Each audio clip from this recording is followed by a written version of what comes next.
Bloomberg Audio Studios. Podcasts, radio, news. This is the Bloomberg Surveillance Podcast. I'm Jon Ferro, along with Lisa Abramowicz and Anne-Marie Hordern. Join us each day for insight from the best in markets, economics and geopolitics. From our global headquarters in New York City, we are live on Bloomberg Television weekday mornings from 6 to 9 a.m. Eastern. Subscribe to the podcast on Apple, Spotify or anywhere else you listen. And as always, on the Bloomberg Terminal and the Bloomberg Business app. Here's the latest. CEO Jensen Huang telling Bloomberg supplies will be plentiful, even as Nvidia's new Blackwell processor lineup is proving more challenging to manufacture. Ives of Wedbush still bullish. We believe Nvidia's surging AI chip demand, Blackwell delay concerns allayed, robust outlook, and a meteoric enterprise pipeline speaks to this AI revolution just starting to kick off its next phase of growth. Dan drops by the studio for more. Dan, good morning to you. Great to be here. Let's start with the production problems. What did he say overnight that allayed your concerns? There were worries that these delays were actually going to linger into year end. And essentially, they put that to rest. And I think that's something, you talk about billions from Blackwell, but ultimately, we're talking about what could be tens of billions. So if anyone thing was going to spoil this party, it was the Blackwell delays. And I believe, even though the initial reaction, bears came out of hibernation mode for a little last night, it was good to see him, I believe this is a stock that should be green today.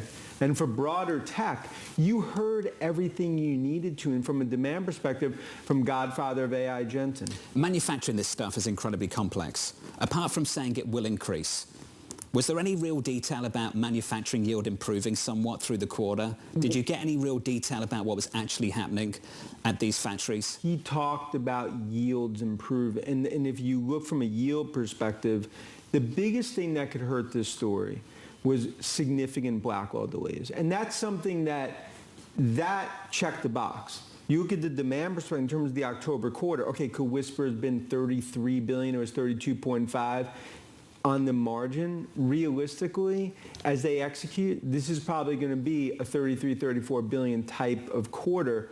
So then you look out further and you're like, okay, you start to get these 2 billion and 2 billion continued beats. You start to look at earnings power that significantly goes higher into next year. And relative to CapEx and everything we're seeing in tech, this was the most watched earnings. I mean, we had watch parties. I'm not sure if you were at one of the watch parties. And it's something where I think they came, delivered, and I think for tech, this is going to put fuel in that rally. Here's a comment from one of those parties. It's fun. It's like a cultural thing. You don't have to be here to root for a winning team. I'm just letting you know, very much the popular zeitgeist. I'm very curious, though, about what you think with the Blackwell revenues that they are projecting out. They were very nonspecific. They said, yeah, billions of dollars. And people are looking at that and saying, if you really want to convince us that this Blackwell delivery delay isn't going to be a serious problem, why not provide specifics, especially at a time where margins are coming in, especially at a time where they're not able to diversify their buyer base. Yeah, and we think that's ultimately, from all of our checks in Asia, tens of billions, not just billions. But Jensen, grand wizard, grandmaster poker player, not going to reveal the playbook. That's smart. But if you look at Nvidia here, this is LeBron in high school in terms of where this story is ultimately going. And the most important thing is the multiplier effect. Because it is for broader tech. It's not just about Nvidia. It's not just about Microsoft. For every dollar spent on an Nvidia chip, we believe it's an 8 to 10 multiplier across tech. And I think that's something that's probably the most important for investors. You know, it's fun, and it's fun to talk about The Godfather and popcorn and all that. You actually have been in Asia a lot, and you've been looking at the factories, and you've been talking to people who are the end buyers of some of these chips and the producers to understand exactly how much demand there is. What have you seen that gives you such confidence that this really is a takeoff story, even now, with some questions about how long the magnificent 3 or 4 U.S. big tech companies can continue to support it? Yeah, and we'll be going back to Asia on next week. $1 trillion of CapEx is what we see from an AI perspective over the next 3 years. You go back 6 months ago, we thought that was $500 billion. And so every quarter, if you look at the underlying demand, not just from hyperscalers, but eventually what's going to be other enterprises, it's just starting. So all of our checks are showing demand's actually continuing to accelerate. as Ferro talked about, yields are improving from a production perspective, that they're the only game in town. Use cases are coming through. We saw that with Palantir. You see that with ServiceNow. Now this fourth industrial revolution, Rome wasn't built in a day, neither will AI revolution. It's starting to come together. Anyone that thinks this is hype, you listen to conference calls, Nvidia, AMD, Microsoft, Palantir, and others. I mean, I don't know what watch party those bears are, but they're not listening to the calls that I am. You say it's LeBron at high school. Why isn't it Zion Williamson? Why couldn't we end up with a situation when we actually get real competition and it just doesn't do that well anymore? How big is this moat around this company? Yeah, and I think it's a great question. Right now, only game in town. AMD and obviously Lisa Su and others are going to benefit. The reason this is a LeBron in high school is because they are so ahead of any other competitor. And right now, they're the only game in town. The new gold, the new oil, it's AMD chips. And when you come away from that conference call last night, now I get after hours and bears will come out, but there's nothing that makes me think that we don't have a year from now or less. You have $3-4 trillion market caps. Godfather of AI and Nvidia. What's happening in Cupertino with the AI supercycle starting off on iPhone 16, and what's happening with Nadella and Redmond. Well, okay, in fairness to the Bears, because the Bears weren't exactly coming out and saying this stock is going to tank. They're saying maybe, just cash in a few chips after a 1,000% rally going back to October of 2022. A real question here of how big the addressable market is, and a question about whether they can essentially go into some of the data centers that their buyer base are trying to fund and create. Basically, how much do they become competitors with their main customers? And a real question about cannibalization at a time where big and bigger companies are increasingly gaining the scrutiny of regulators. How much are you sort of factoring that in as a ceiling for how far this godfather of AI can go? Yeah, and it's a balance because you even look where Microsoft's going, where Google and clouds, Amazon. So definitely it's a little bit of a co-opetition that's happening here. Look, from a regulatory is 40 miles an hour in the right lane in a minivan. The technology is 100 miles an hour in a Ferrari in the left lane. And I just think this will be self-regulation. You'll have a lot of M&A. Look at OpenAI in terms of what looks like that next round of funding is. It's a scarcity value. You will start to see those eventually, some more competition. They'll butt heads. But this market, it's the first, second inning of a 9-inning game. That's sort of our view in terms of where we are from an AI revolution. Monza this weekend, right? Formula One. Yes. Big race. Dan, it's good to see you. Yeah, Thank great you, to sir. see you. Thank you. Dan Ives of Wedbush.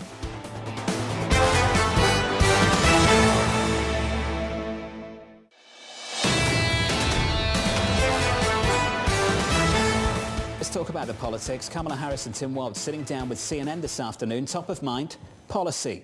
Heidi Crebo-Rediker of the Council on Foreign Relations saying it's likelier than not that a Harris White House would build out foreign policy with a focus on international leadership, nurturing ties with allies and partners, including NATO, new minilaterals like trilateral with Japan and Korea, and critical minerals partnerships, and the G7. Heidi Crebo-Rediker of the Council on Foreign Relations joins us now. Heidi, let's build on that if we can, and welcome back to the program. Can I start with this one? You're incredibly well connected in Washington, D.C. I'll say that for you. How much daylight is there between Harris and Biden? Well, I think you're likely to see quite a bit of continuation in the foreign policy agenda of a Harris presidency, and I think probably the most important area would be the relationship with allies and partners, because Trump has really shown that he's a go-it-alone president, and so in this day and age, the world is far more complicated than when Trump was president. You have an alignment with China, Russia, Iran, and North Korea in a world where America really needs to lead, but we have to do it with friends and partners, and that includes bolstering supply chains and resilience. You can't do that alone. So I think it just in the broadest sense, you would see a continuation of many of the features you've seen in Biden. Heidi, when it comes to China specifically and the issues in China, do you think they can make the case that a multilateral approach has been more effective in the last few years than what we saw under President Trump?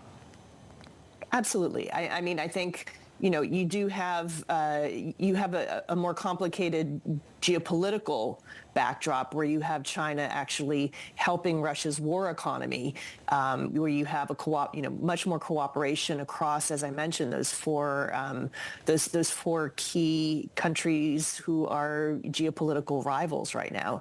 And so you need to have friends, you need to have allies, you need to have doubling down on the existing minilaterals, the new minilateral between the U.S., Japan, Korea, building on the Quad relationship with Australia, Japan, India, and the United States, and also building out the critical minerals partnerships and what we're going to need for energy transition and for defense. And I think also the traditional forums like the G7 take a lot of work, they take a lot of nurturing, and we did not see that during the Trump administration.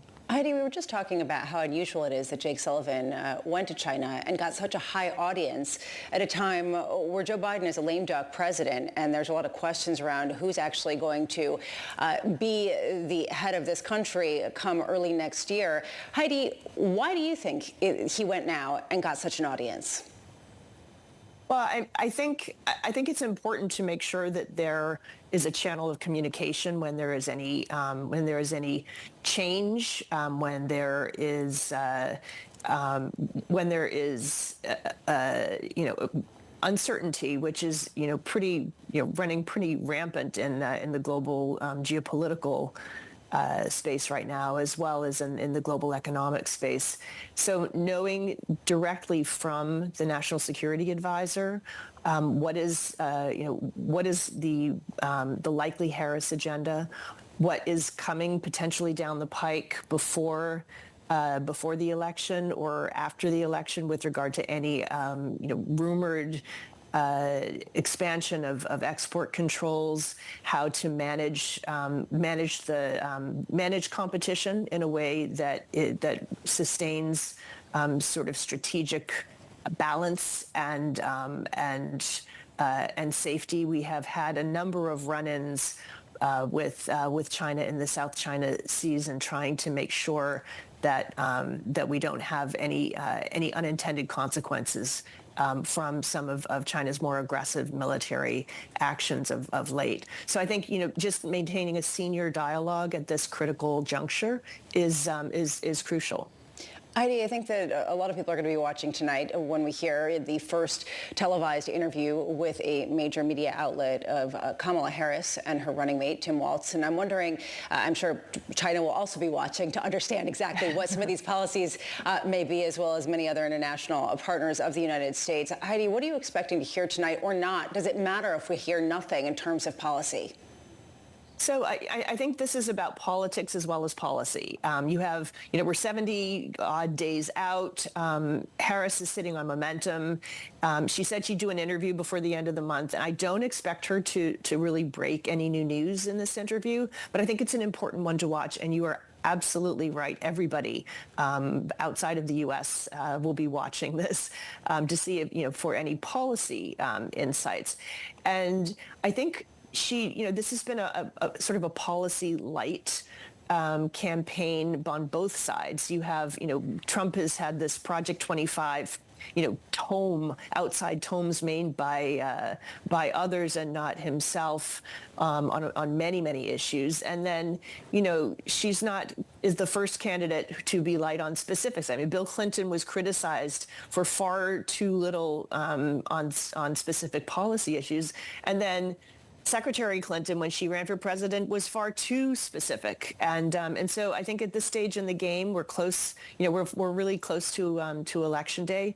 She has an advantage. Harris has an advantage that she did not have to go through a primary process. She did not have to define her views and take some harder policy positions. So she has this advantage right now, and I think she's not going to squander it. So, and I think I like the fact that she's doing it together with Governor Walz. I think this is going to be an attempt to really show their personalities, human side, the way they interact, and he also gives her the out of not getting cornered by somebody somebody, not pointing fingers, but looking at a press desperate to figure out specifics, she's going to try not to get cornered, and I think that's smart. Heidi, you said that a lot of people are watching internationally in terms of trying to understand what a Harris presidency would look like. Do you think it will bother them if they get no specifics? I don't think so. I think, she wants to win. I think that there's been a lot of criticism of not having drilled down on specifics. And I don't really think that she's trying to play to an international audience in this interview. I think this is really a chance for her to talk to the American people and to voters. And so you might hear less on international and maybe more on domestic and what she and Governor Walz would mean for some of her domestic economic agenda items. Heidi, we've got to leave it there. Come back soon. It's been too long. It's good to catch up. Heidi Crebo-Rediker there of the Council on Foreign Relations.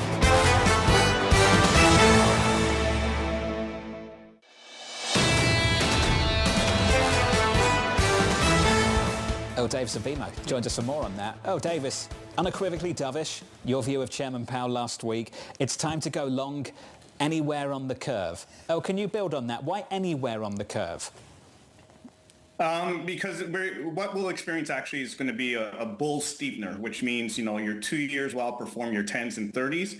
But it's actually our preference to go long 10s and 30s because the volatility in 10s and 30s will be lower. So from a Sharpe ratio or a risk-adjusted ratio, it makes more sense to go long 10s and 30s despite our steepening bias. This time yesterday, we caught up with Charles Schwab, Colin Martin. He said the Treasury yield plunge more recently makes extending duration less attractive. Oh, how do you think about that, just the valuation proposition? Yeah, I fully agree with that statement. That's why we're only, call it a 5 on 10 long the market. But the thing with this market, although valuations have gotten arguably ahead of themselves for now, you never know when the next spike lower will be. As I like to say, I've been in the market for 30 years, and you know what? If timing was my strongest suit, I wouldn't even be on the show right now. I'd be on the beach somewhere. But I always want to make sure I'm in the position I want to be. But we're looking towards 4%, where we really add to our longs and go full in long in 10-year yields. You'd be calling us from the beach. I know, Earl. You'd be calling in. You'd be wanting to talk to us. For what it's worth, Bramo, Earl, I wouldn't be here either. Right there with you. All right, moving on. You said something that volatility is less in 10s and 30s, and that's one argument for going into them. Is that true? I mean, at a time when a lot of people are talking about a sort of new environment for yields more broadly, but especially duration, of more volatility there, especially with the election coming up.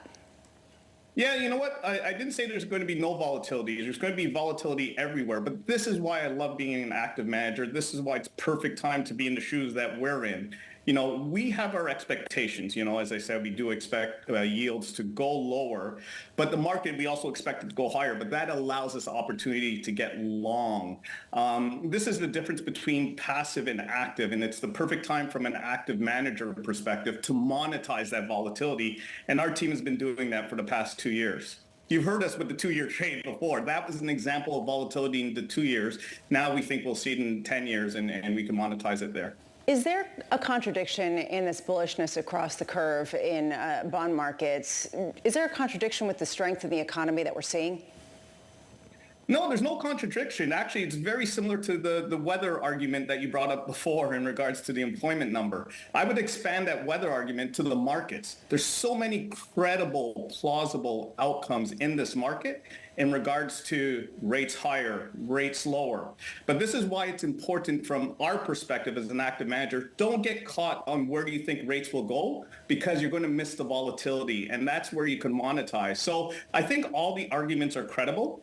Our team, we have a process where, it's been validated in regards to outlooks and views, and that's why we do see lower rates from here. But it's not going to be a straight line lower as we're seeing. It would not surprise us if we see 4% 10-year yields, but we feel that's a level where you start backing up the truck. You have made some assumptions about the destination for Fed funds, though, Earl, and it stood out for me after the Chairman Powell's speech of Friday. You said once easing starts, you believe the target is neutral at a minimum. What is neutral to you, I guess, would be my question. What do you think the Fed thinks it is? And are we talking about 200 basis points of cuts over the next, 12 months, 18 months? Yeah, it's a good question. I would argue that neutral to me doesn't count because I'm not the one doing the eases. So I try to listen to the Fed governor speak. We heard Hawker last week say it's 3%. I would say it's somewhere in and around 3%, which says there's 200 basis points of cuts coming over the next couple of years, all else equal. The market's only discounting 100 right now. That is why we saw the speech as unequivocally dovish. The path and timing to lower rates, that's the uncertain part, but we definitely see a move towards neutral. The interesting thing about this, there's three things we're looking at in the market that will add to volatility, impact our positioning. One is, as we've spoken about, the employment rate. We think that's very important. The second one's the election, and that will take on more and more, be more amplified as we get towards November. And then the third one, this is the important one, is those risk-off moments that could come from idiosyncratic actions, the butterfly wings that starts a hurricane. So it's that third one. Neutral's 3%. But the Fed put is squarely on the table now. We saw talk of possible 50 in the market when we had the Japan sell-off. That hasn't gone away. So we like being long. We like seeing rates go to neutral. And now we think we have a free option on the Fed put, which could go way below neutral. Oh, this was great. Appreciate it, sir. Earl Davis there of BMO. This is the Bloomberg Surveillance Podcast, bringing you the best in markets, economics and geopolitics. You can watch the show live on Bloomberg TV weekday mornings from 6 a.m. to 9 a.m. Eastern. Subscribe to the podcast on Apple, Spotify or anywhere else you listen. And as always, on the Bloomberg Terminal and the Bloomberg Business app.